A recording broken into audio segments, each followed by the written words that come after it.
Bila bercakap mengenai kos sara hidup, satu lagi topik yang saya kira cukup rancak apabila timbulnya mengenai pembentangan bajet ini. Dan macam Sabri sini, macam Syafi nak tanya, kalau sebelum ni berdua, so sekarang ni dah bertiga, dah ada baby, tahniah diucapkan. Okey, jadi macam sepanjang hidup bertiga dia ada tak rasa macam ada sebarang kekangan daripada segi kos sara hidup itu sendiri? Kekangan tu tak adalah rasa. Memang ada macam boleh makan lah. Tapi rasa tak semakin tight tu adalah. Ada rasa. Memang bukan mudah sebenarnya nak hidup di bandar besar dengan pendapatan yang sedia ada. Tapi kan Syafiq, kalau kita bijak menguruskan perbelanjaan, sebenarnya tak jadi masalah. Betul. Dan kalau kita pandai sebenarnya mengasingkan duit keperluan dan juga simpanan pada setiap bulan, insya-Allah kita boleh hidup kat bandar besar ke bandar kecil ke. Betul. Bukan apa sebenarnya, Syabir. Saya tanya ni sebab saya yang bujang ni pun risau sebenarnya nak kahwin. Dan bila terbacakan ada satu fakta yang mengatakan bahawa ramai sebenarnya pasangan muda bercerai disebabkan krisis kewangan. Itu lagi lah menyebabkan saya tak nak kahwin lagi. Bukan tak nak kahwin sekarang lah. Okey, tak apa. Apa kata kalau kita dengarkan dulu pendapat daripada wartawan NS Digital Amirah Syazwani Muhammad Rizwan yang telah pun pergi berinterview dengan beberapa orang individu yang telah pun mengalami krisis seperti ini. Kita saksikan. Malaysia, negara janda dan duda, pernah mengisi dada akhbar. Mengikut statistik Jabatan Kehakiman Syariah, lebih daripada 350,000 pasangan di seluruh negara bercerai dalam tempoh 7 tahun. Antara punca utama penceraian adalah masalah kewangan. Lebih sukar lagi apabila perbelanjaan melebihi kemampuan. Berikut adalah antara sebab perceraian yang melibatkan kewangan berjaya direkodkan. Kalau dah si isteri minta yang bukan-bukan dari si suami sedangkan dia tahu suami tak mampu, memanglah susah kan? Tapi Syafiq jangan takut nak kahwin. Dengar dulu cerita selanjutnya.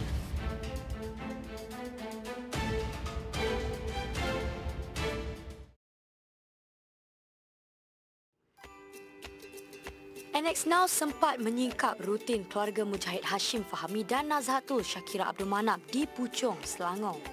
Dengan jumlah pendapatan bulanan kurang daripada RM4,500 dan bermas tautin di kawasan bandar, bukanlah sesuatu yang mudah bagi pasangan muda ini. Apatah lagi dengan kehadiran seorang cahaya mata yang kini berusia 7 bulan. Zaman sekarang, kos susu formula dan lampin bayi amat mahal. Mujahid bertugas sebagai seorang pembantu teknik di sebuah syarikat swasta manakala isterinya sebagai seorang kerani. Perbelanjaan bulanan wajib bagi pasangan ini kira-kira RM3,000. Namun hakikatnya mereka masih boleh menabung. Dari segi menabung mungkin agak sukarlah, memang susahlah. So biasa kalau macam saya sendiri saya buat menabung dari segi membayar ESB contoh kata. Saya buat loan untuk ESB. So komitmen saya dah akan masuk sekali dengan komitmen rumah lah. So maksudnya bila kita memaksa macam tu baru senang untuk menabung. Formula kebahagiaan pasangan ini tolak ansur, ketepikan segala perkara remeh yang tidak mampu dilakukan buat masa ini, termasuklah untuk pergi bercuti. Begitupun ini permintaan Mujahid untuk dipertimbangkan kerajaan. Contohlah kata gaji sederhana, contoh kata RM3,000 hingga RM10,000. Agak menyeksa dan agak terbeban bila kita orang yang contoh kata gaji betul-betul ngam RM3,000 untuk berlawan dengan orang lain yang tangga gaji dia consider sama sederhana tapi gaji dia dah RM10,000. So memang susahlah untuk kita bersaing dengan golongan-golongan yang memang maksudnya gaji macam itulah. Seperkara yang patut dipuji, prinsip yang dipegang pasangan ini tahu membezakan antara kehendak dan yang wajib. Jangan ikut nafsu. Beli ikut kemampuan. Kalau ikut benda memang macam-macam lah. iPhone sekarang ni pun iPhone dah, iPhone 8 kan. So kalau contoh kata kalau ikut keinginan macam-macam kita nak. Tapi ada setengah-setengah kita kena check balik apa benda-benda, kita kena susun balik apa yang wajib dan apa yang perlu dan apa yang mesti. So sepatutnya tak ada masalah lah lepas tu. Wang lebihan walaupun sedikit boleh dijadikan simpanan untuk masa hadapan. Berdikit-dikit lama-lama jadi bukit. Peribahasa Melayu juga ada kata ukur baju di badan sendiri. Makanya berbelanjalah ikut kemampuan kita sendiri. Pasangan muda mungkin boleh membuat simpanan secara tetap seperti SB atau tabung haji dalam jumlah kecil tapi konsisten. Seperti kita tahu rumah ni eloknya dipaksa beli. So kita cari rumah yang under market price dan kita sewakan kepada orang. Dan wang terkumpul boleh digunakan untuk membeli rumah yang lebih baik. Dengan ekonomi sekarang ni, kalau pasangan muda nak saving, senang je. Suami isteri tu kalau boleh setiap perbelanjaan tu listkan. Plan juga. Gaji yang mula-mula dapat tu nak buat apa.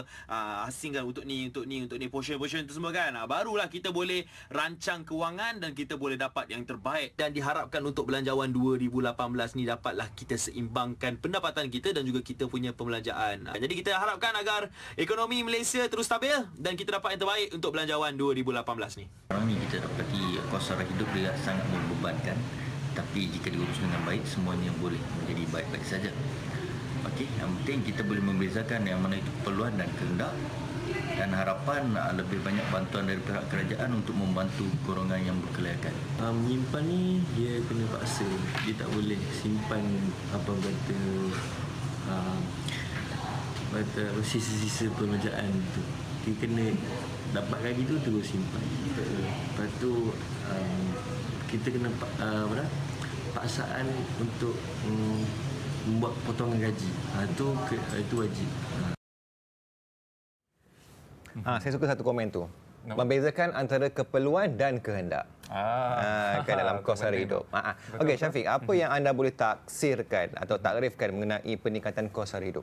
Okey, kalau dari segi kos sara hidup ni, saya semestinya akan cakap mengenai kos makanan, pengangkutan, pendidikan dan juga mungkin penjagaan kesihatan. Maksud dia yang hari-hari kita pakailah kan. Betul. Memang itu antara kos yang dibelanjakan dan semua orang maklum inflasi antara sebab kos sara hidup kita semakin meningkat. Tak dinafikan sebenarnya, Sabri. Tapi sebenarnya ada yang tak boleh membezakan sebenarnya antara kos sara hidup dan juga kos gaya hidup.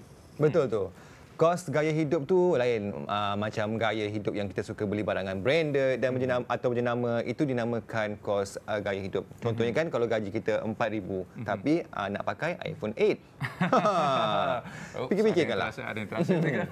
Okey, sebenarnya Sabri, bercakap mengenai kos sara hidup, paling banyak sebenarnya cadangan ini dilontarkan untuk bajet 2018 dan bagaimana kerajaan sebenarnya boleh membantu dalam menangani kos sara hidup yang kita hadapi sekarang ni, iaitu semakin meningkatlah. Ya, betul. Untuk nak tahu lebih lanjut, jom kita saksikan bingkisan yang disediakan ini. Jom.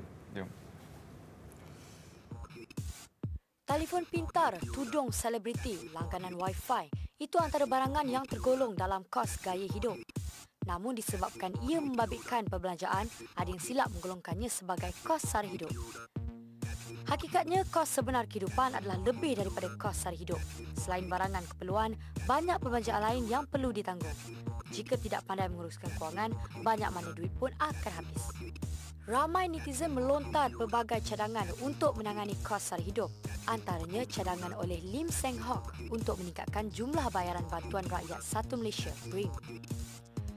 Sharifuddin Sulaiman pula mencadangkan peningkatan gaji untuk kaki tangan awam, khususnya bagi anggota polis Diraja Malaysia PDRM. Manakala Mas Farizuddin Masjidil mencadangkan kerajaan membuat pemantauan harga barangan mentah dan keperluan dan membuat penjadualan harga terbabit. Roxana Omar pula menggesa kerajaan menyediakan pusat penjagaan kanak-kanak percuma atau dengan harga berpatutan bagi golongan yang kurang berada.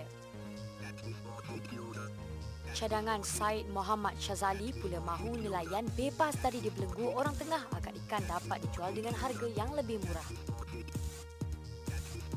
Menurut Naomi, nasib golongan pertengahan turut harus dibela. Kongres Kesatuan Pekerja-Pekerja dalam Perkhidmatan Awam, QPAX, pula menuntut kerajaan mempertimbangkan pemberian bonus kurang-kurangnya 1,5 bulan bonus kepada 1.6 juta pegawai awam bagi menangani kenaikan kos sara hidup. QPAX juga menuntut allowance bandaraya dan kad diskaun pengangkutan awam kepada kaki tangan awam. Bajet 2018 dilihat pusingan terakhir persediaan menghadapi pilihan raya umum ke-14. Jangkaan rakyat juga lebih tinggi daripada biasa.